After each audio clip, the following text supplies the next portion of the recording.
Bismillahirrahmanirrahim. Assalamualaikum warahmatullahi wabarakatuh.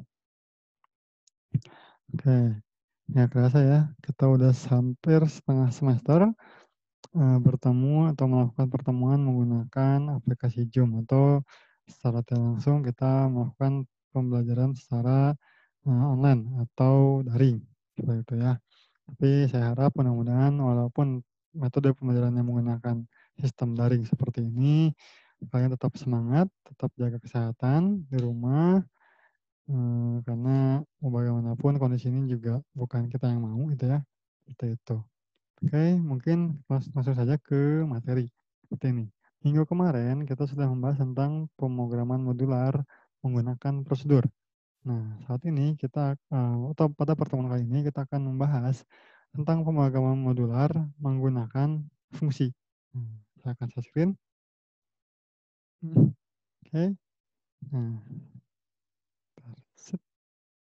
bentar, 19 saat ya, jadi nggak akan terlalu lama. Oke, pemrograman modular menggunakan fungsi. Nah, ini fungsi dan prosedur itu sama-sama juga pemrograman modular atau termasuk dalam UPA program, di mana kita bisa membuat program utama yang panjang atau yang besar seperti itu ke dalam sebagian atau sub-sub programnya. Bisa menggunakan prosedur, bisa menggunakan fungsi. Ini pun sudah saya upload di LMS. Kalau kalian baca ya seperti itu ya, fungsi dan prosedur itu ada perbedaannya. Nah, kita masuk ke definisi fungsi. Fungsi adalah program yang memberikan atau mengembalikan racun sebuah nilai dari tipe tertentu, baik itu tipe dasar ataupun tipe data bentukan. Definisi fungsi di dalam program bersesuaian dengan definisi fungsi di dalam matematika. Kita mengenal cara penulisan fungsi seperti contoh berikut ya. Nah, ini fungsi dari aritmatika ya. Fungsi X, di mana X itu sama dengan 2X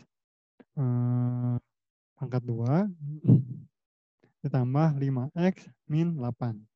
Atau fungsi H, X-Y di mana 3X dikurangi Y ditambah X dan Y. Nah, artinya apa nih? Kita tentukan ya, nah, X-nya berapa nih? Kita masukkan nilai X-nya berapa, lalu dihasilkan. Nah, fungsinya itu mengembalikan nilai apa? Seperti itu.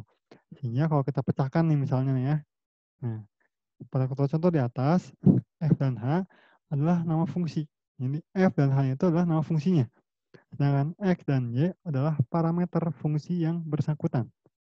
Nilai yang diberikan oleh fungsi bergantung pada masukan parameter sebagai misalnya seperti ini ya. Untuk fungsi fx di sini, kita X-nya dimasukkan 2. Nah, kita masukkan 2. Nah, kita masukkan 2 di sini X-nya. Maka jadinya 2X, 2 tambah 5X min 8. Kita masukkan nih, 2 ini ke dalam fungsi X-nya. 2 dikali 2 pangkat 2 ditambah 5 kali 2 min 8. Hasilnya berapa? Hasilnya adalah 10. Seperti itu ya. Saya tidak akan bahas bagaimana cara menghasilkannya. Ya kalian hitung sendiri ya. Ini menggunakan fungsi aritmatika. Dan untuk fungsi H di sini X-nya 1, Y-nya 2. 3X dikurangi Y ditambah XY. Kita masukkan nih parameter X dan Y-nya ke dalam fungsinya nih. Hasilnya 3. Nah, nilai 10 di sini dan 3 di sini adalah nilai yang diberikan atau return value oleh masing-masing fungsi F dan fungsi H. Fungsi F mengembalikan nilai 10, fungsi H mengembalikan nilai 3. Jadi fungsi itu adalah sebuah program yang akan mengembalikan sebuah nilai. Seperti itu ya. Definisi fungsinya ya, sebagaimana halnya dengan prosedur, dia sama nih. Fungsi diakses dengan memanggil namanya, seperti pada prosedur. Fungsi juga dapat mengandung daftar parameter formal. Parameter pada fungsi selalu merupakan parameter masukan. Dengan kata lain, tidak ada fungsi yang mempunyai parameter keluaran ataupun parameter masukan atau keluaran. Parameter masukan pada fungsi berarti bahwa parameter tersebut merupakan masukan yang digunakan oleh fungsi tersebut untuk menghasilkan suatu nilai. Jadi kalau di parameter di prosedur, kita kenal bahwa ada namanya parameter masukan, berarti kita dari program utama dimasukkan ke dalam prosedur, diolah di prosedurnya, seperti itu ya. Kalau parameter keluaran, Berarti dari prosedur kita keluarkan ke dalam program. Nah, kalau masukkan keluaran berarti dari program ke dalam prosedur, dari prosedur diolah lalu dikembalikan lagi ke dalam program. Nah, kalau di fungsi tidak ada istilah seperti itu. Di fungsi kita hanya mengenal parameter itu hanya untuk input atau masukkan saja. Diolah lalu fungsi tersebutlah yang akan mengembalikan suatu nilai. Jadi kalau misalnya di prosedur yang mengembalikan nilainya atau output keluarannya adalah variabelnya ya. Jadi variabel yang dikeluarkan adalah atau diracunkan dikembalikan ke programnya untuk parameter keluaran di prosedur itu adalah variabelnya, variabel pada prosedurnya. Nah, kalau fungsi yang dikembalikan ke programnya adalah nama fungsi itu sendiri. Seperti itu. Karena oleh sebab itu kenapa fungsi itu merupakan ubah program yang mengembalikan nilai atau return value. Karena si nama fungsinya itu yang mengandung nilai. Kalau prosedur yang mengandung nilainya itu variabelnya, bukan nama prosedurnya. Seperti itu ya. Sama seperti prosedur, bedanya adalah kalau prosedur kan prosedur, nama prosedur lalu input parameternya. Nah, kalau di sini fungsi, nama fungsi, parameter inputnya apa? Jika ada, nah sini nih, munculkan tipe datanya dari fungsi tersebut. Sehingga nilainya kita tentukan nih, nilai dari fungsi ini dia akan meracunkan apa? Apakah integer, apakah string, apakah char. Seperti itu ya. Lalu kamus datanya dan algoritma. Nah, di fungsi ada yang disebut dengan return atau ekspresi. Mengembalikan nilai yang dihasilkan oleh fungsi tersebut. Ini ya, berbeda dengan prosedur. Prosedur tidak ada return atau return ekspresi itu tidak ada. Karena kalau kita mau meracunkan ke dalam programnya, kita gunakan parameter variabel berupa keluaran dari prosedurnya. Kalau di fungsi ada return, seperti ini ya. Nah, pemanggilan fungsi. Fungsi diakses dengan cara memanggil namanya dari program pemanggil. Ini sama seperti prosedur. Nah, karena fungsi menghasilkan nilai, maka nilai tersebut dapat diberlakukan dengan dua cara. Pertama, nilai yang dikembalikan oleh fungsi ditampung ke dalam peubah. Jadi kita bisa dalam fungsi tersebut kita tampung dulu ke dalam sebuah variabel. Nah, atau nilai dari fungsinya itu dapat langsung dimanipulasi. Jadi kita bisa langsung panggil si nama fungsinya itu lalu nilainya misalnya kita tampilkan, itu bisa. Kalau prosedur kan kita panggil dulu prosedurnya, itu akan ditampung ke dalam variabel otomatis, ke dalam variabel. Nah, kalau fungsi ini bisa dua cara. Si nilainya bisa dimasukkan ke dalam variabel atau si nilai tersebut langsung dimanipulasi. Oke, contoh seperti ini. Ini contohnya akan saya contohkan dengan yang kasus. Nah, buatlah fungsi untuk menentukan nama-nama bulan berdasarkan nomor bulannya. 1 sampai 12 ya. 1 untuk Januari, 2 Februari, 3 Maret, dan seterusnya. Sampai Desember 12. Kita buat sebuah fungsi di sini. Misalnya kita buat fungsi dengan nama bulan, fungsi nama bulan, inputnya adalah bulan. Di mana bulan di sini yang diberikan adalah integer. Misalnya 1, 2, 3, sampai 12. Gitu ya. Lalu fungsi tersebut dia akan mengembalikan nilai yang berupa string. Itu nama bulan ya. Nah, di sini saya gunakan case. Pakai if boleh nggak Pak? Boleh. Tenang aja, boleh. Di sini. Nah, kalau di algoritma, nama string ya untuk meracunkan namanya. 1 nama Januari, 2 Februari, Maret, dan sampai Desember. Handcase racunkan namanya. Nama di sini ya. Diracunkan ke dalam nama fungsinya. Nah, kalau di ini untuk apa namanya tuh ke dalam Pascalnya seperti ini. Nah, untuk pemanggilan fungsinya seperti ini. Sama ya, ini standar. Fungsi didefinisikan sama seperti prosedur di badan kamus. Nah, algoritmanya read bulannya dimasukkan, lalu if bulan lebih besar sama 0 dan bulan lebih kecil 12, maka nah ini nama bulan ini adalah nama fungsinya. Bulan. Else write bulan yang dimasukkan salah. Nah, kita masuk ke dalam Pascalnya. Nah, kita akan buat di sini program konversi nama bulan. CRT di sini ya. Ini salah setnya. Di sini user memasukkan bilangan dari bulannya ya. Lalu final state-nya program menampilkan konversi dari bulan yang dimasukkan oleh user. Seperti ini. Ini initial state dan final state-nya. Nah, di fungsi pun sama. Kita masukin ya. Ada bulan integer ini yang akan dimasukkan ke dalam program utamanya. Lalu ada nama fungsi di sini. Ini adalah fungsi konversi bulan. Seperti ini ya. Nah, dia nama bulan di sini merupakan parameter input. Ingat ya, kalau input berarti tidak perlu mendefinisikan var seperti ini. Dan beruntungnya untuk fungsi di sini atau function ini tidak ada namanya parameter keluaran atau parameter masukan untuk keluaran. Ini tidak perlu lagi definisikan var seperti ini. Kita cukup langsung nama variabel inputannya bulan. Dan ini pun sama ya, boleh beda dengan yang ini. Karena definisinya di sini nih. Pas pemanggilan dari ini nih. Gini. Oke, kita bahas satu ya. Kita bikin dulu sebuah variabel bulan atau BLN integer ini untuk di program utamanya untuk menginputkan bilangan dari bulannya.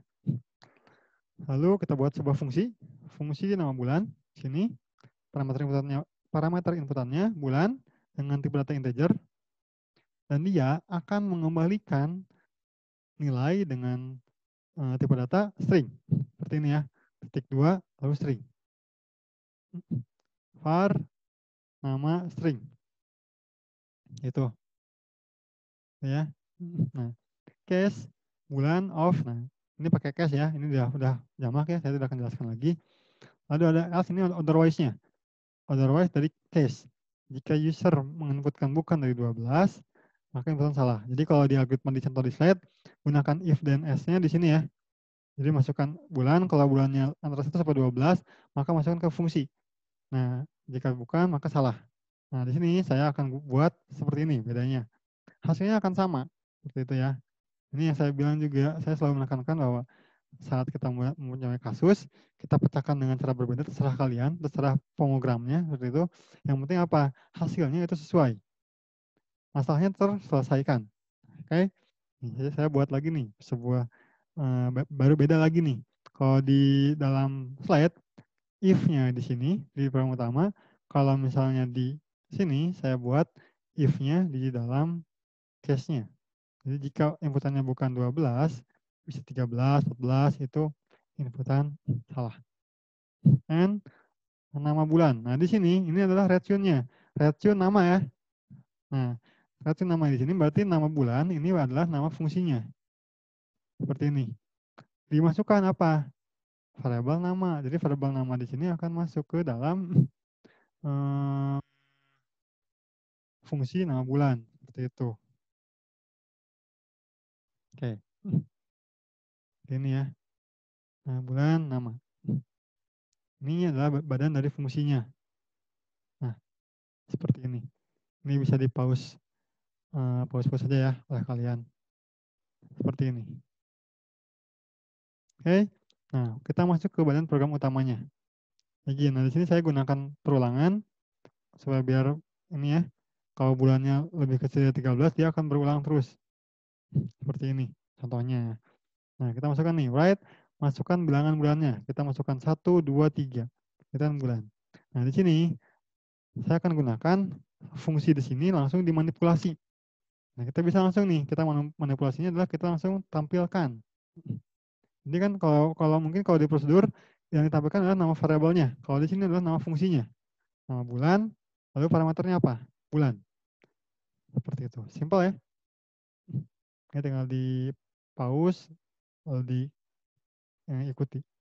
Kita compile. Masukkan bilangan bulan. Kita masukkan 1. Ntar nama bulan adalah Januari. Benar ya? Ntar lagi karena ada repeat until, jadi kalau misalnya dia inputannya masih tetap, maka dia akan tetap berjalan. Jadi let's say langsung clear screen. Karena dia diinputkannya bukan lebih dari 13, berarti dia akan berulang kembali. 4 April. Nah, pada saat kita masukkan 13, dia akan masuk dulu ke fungsinya. Gitu ya. Nama bulan adalah inputan salah. Ya kan? Right line inputan salah. Karena kan sininya nama bulan di sini ya, dari program utamanya nih. Nama bulan adalah bla bla bla. inputan salah. Seperti ini. Enter. 14. Oke, langsung keluar. Maaf ya, tadi kan lebih besar dari 13. Jadi 13 dianggap masih sama. Oke, nah seperti itu. Ini contoh dari fungsi. Nama fungsinya, di racunnya, berarti di sini nama fungsi, lalu nama variabelnya yang akan dimasukkan ke dalam fungsinya. Ingat, harus sama ya. Jadi nama fungsinya adalah string. Berarti variabel yang dimasukkan ke dalam fungsi di sini, dia harus bertipe data string. Gitu ya. Mau di sini pengolahannya bagaimanapun, yang akan diinputkan ke dalam fungsinya adalah string. Seperti ini. Oke, ini untuk contoh dari bulan. Nah, tadi kan tahu ya, prosedur atau fungsi. Kapan kita akan menggunakan prosedur, kapan kita akan menggunakan fungsi. Nah, fungsi akan digunakan apabila modul program akan mengembalikan sebuah nilai. Sebuah ya. Sementara prosedur digunakan bila modul menghasilkan efek neto dari satu atau sekumpulan aksi. Namun, dalam prakteknya, seringkali perbedaan antara keduanya tidak jelas. Karena kenapa? Kita bisa juga nih, prosedur kita buat fungsi bisa? Bisa. Fungsi kita buat jadi prosedur bisa? Bisa. Nah, pemilihan apakah sebuah modul direalisasikan sebagai fungsi atau prosedur itu tergantung pada kalian dan juga terhadap kebutuhannya. Seperti itu ya. Jadi kita bebas nih mau pakai prosedur atau fungsi. Jadi, Pak ini apakah pakai fungsi, Pak apakah prosedur, terserah dari kalian. Seperti itu ya. Nah, kita konversikan nih, contohnya nih. Kita punya sebuah fungsi, coba kita ubah jadi prosedur. Itu bisa nggak? Bisa. Nah, sebuah fungsi dapat dikonversikan sebagai sebuah prosedur dengan cara menyatakan nilai yang dikembalikannya atau sebagai return value-nya oleh fungsi sebagai parameter keluaran. Itu bisa ya.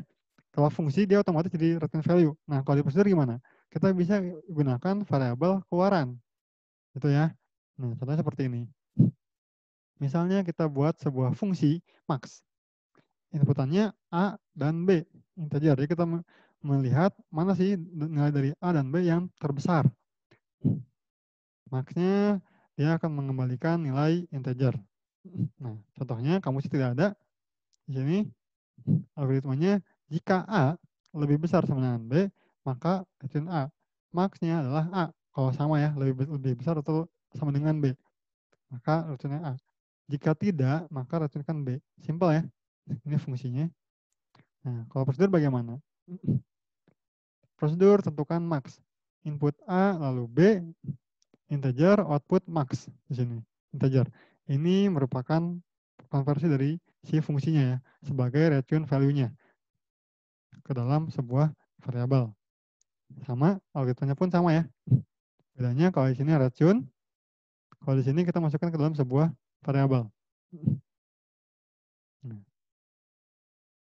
kita contohkan. Di sini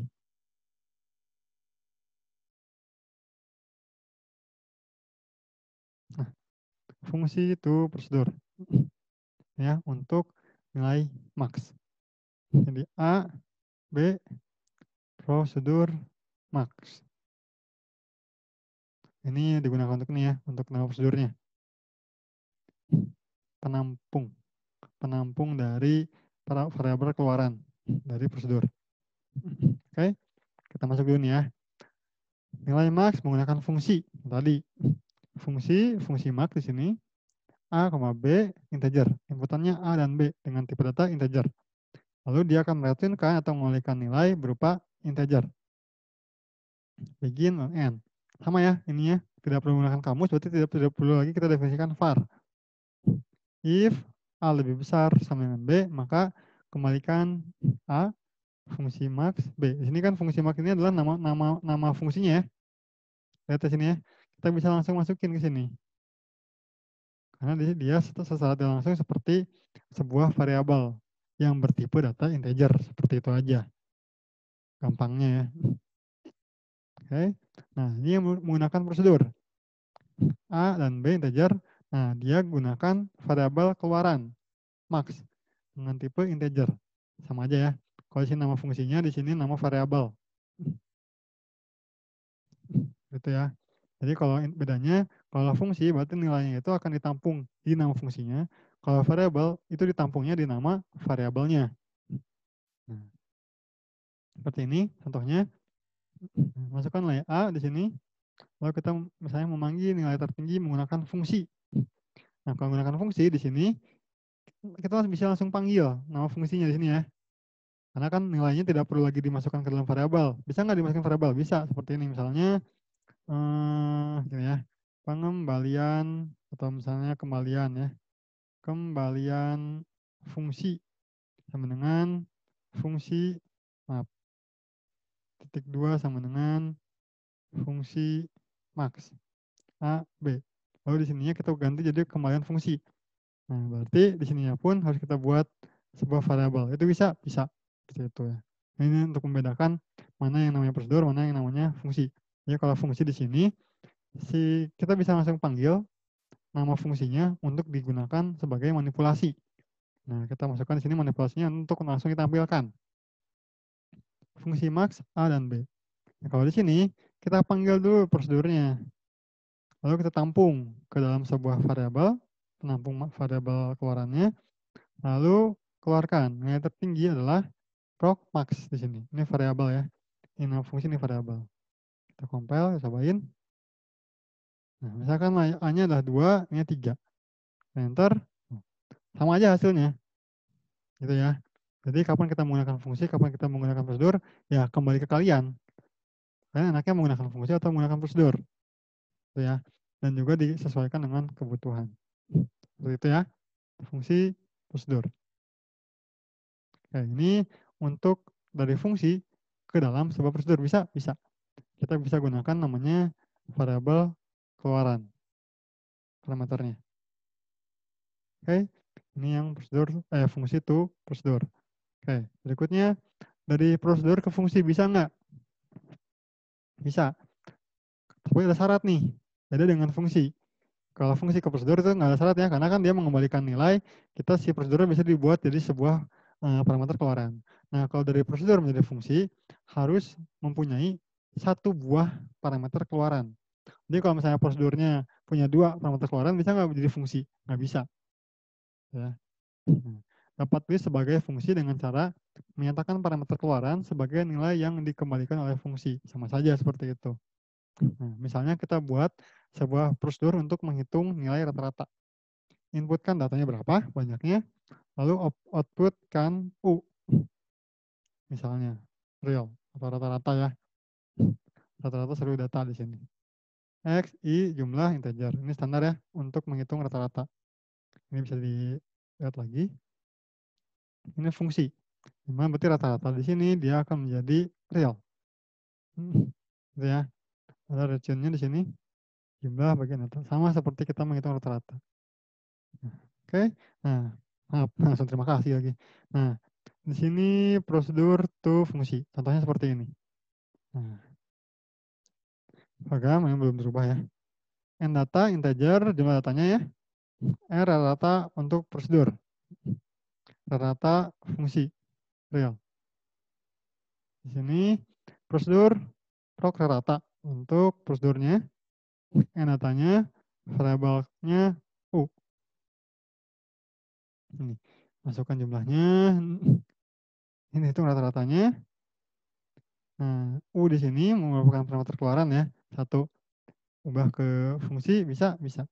Di sini fungsinya berarti fungsinya menjadi real. Ini tinggal di pause play ya untuk melihatnya. Seperti ini. Sama saja. Bedanya di sini nama fungsi. Ini nama variabel. Hanya itu saja perbedaannya. Nah, lalu kita masukkan ke sini. Ini untuk metode rata-rata prosedur. Prosedur rata, indata, rata, proc. Ini untuk mencarinya. Atau variabel, nilai pada variabel rata prosedur. Ini. Nah, ini saya contohkan si rata fungsinya ke dalam sebuah variabel juga. Gitu ya. Fungsi rata dan data seperti ini. Ya kalau dimasukin ke sini bisa nggak Pak? Bisa. Ini dimasukin ke sini. Ke dalam di sini nih. Bisa, bisa. standar ya. Kalau saya udah nggak susah. Jadi tinggal di play, pause, play, pause. Ini. Nah, kita coba compile di sini. Compile, misalkan kita masukkan 5 data. Nah, masukkan nilai rata-rata pertama. Maaf, nilai ke 1. 2, ini 3, ini 4, ini 5, ini 6. Nah, dapat nilai rata-rata 4. Ini dari prosedur. Nah, kita dari fungsi. 2, 3, 4, 5, 6. Sama ya? 4. Sama-sama saja. Namun, untuk kita merubah dari prosedur ke fungsi, otomatis punya syarat. Yaitu prosedur tersebut harus hanya mengembalikan satu variabel atau satu nilai. Itu bisa diubah ke fungsi. Gitu ya. Oke? Jadi slide-nya pun sudah terima kasih ya. Nah, terima kasih. Oke, demikian untuk materi penjelasan tentang penggunaan fungsi. Pemrograman modular menggunakan fungsi di algoritma dan juga di Dev Pascal. Seperti itu. Oke, kita akan bertemu lagi di minggu depan di UTS. Jangan lupa ya. Jangan lupa UTS-nya. Kisi-kisinya bagaimana itu akan dijelaskan di pertemuan. Apa sih yang akan di UTS-kan? Nah, kita akan bahas di pertemuan. Oke, mungkin bisa kalian cobain di tulis ATM ya. ATM itu coba kalian ubah jadi prosedur, ubah juga jadi fungsi. Mana yang jadi fungsi, mana yang jadi prosedur itu terserah dari kalian. Kira-kira mana yang cocok nih jadi fungsi, mana yang cocok jadi prosedur. Oke, terima kasih atas kehadirannya. Mohon maaf apabila masih banyak kekurangan dalam penyampaian materinya. Saya akhiri. Wassalamualaikum warahmatullahi wabarakatuh.